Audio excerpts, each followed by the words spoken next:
Ինքը իր պահանջները, մի հատ է ջակուզի նվեր չտայինք։ Պուպսիկի, ինչ նվերներ չնվիրել ինձ ոչ մի դեպքում։ Առաջին հորիզոնականում դա թեյն է։ Եթե գալու եք եւ որպես նվեր նախատեսել եք թեյ, խնդրում եմ պետք չի։ Ես մի հատ թեյ կա, որ սիրում եմ, այդ իմբիր լիմոնով թեյն է եւ գուշակեք, որ թեյը երբեք չեմ բերում նվեր, իմբիր լիմոնով թեյը, այնպես որ բացառում ենք այս տարբերակը։ Երկրորդ հորիզոնականում դա անուշաբույր մոմերն են։ Առաջին հայացքից թվում է, բայց լավ նվեր է։ Ուղղակի խնդիրը այնտեղ է, որ բոլորն են մտածում, որ դա լավ նվեր է եւ ես այս պահին տանը այնքան շատ մոմ ունեմ, որ կարամ օրվա մեջ 5 անգամ հոգի կանչելու սեանսներ կազմակերպեմ։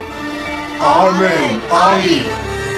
Ամեն, արի։ Երրորդ հորիզոնականում դա կտավներն են իմ ու Յանի նկարով։ Էլի ստե խնդիրն է, որ այնքան շատ կա այդ կտավներից, թե ես բոլորը կախեմ պատերին, մենք կբաժանվենք։ Ես ի վիճակի չեմ այդքան շատ մեզ տեսնելու տանը, խնդրում եմ դա դադարեցնենք։ Չորրորդ հորիզոնականում դա թանկարժեք, զարդեր, պայուսակ, դեկորատիվ կոսմետիկա նվիրելն է, եթե նախապես չգիտեք, որ տվյալ մարդը դա կհավանի։ Նման կասկածելի դեպքերում միշտ ավելի լավ է տալ գումարը կամ նվեր քարտ։ Ինքան շատ է իմ հետ եղել, որ շատ թանկ օրինակ զարդ են նվիրել, որը ուղակի իմ ճաշակով չի եւ դա մինչեւ հիմա տուփով դրված է իր դարակում։ Ես իհարկե բոլոր ստացածս նվերների համար միշտ շատ շնորհակալ եմ, բայց եթե ուզում եք ես սրտանց ուրախանամ, հաշվի առեք այս բոլոր կետերը։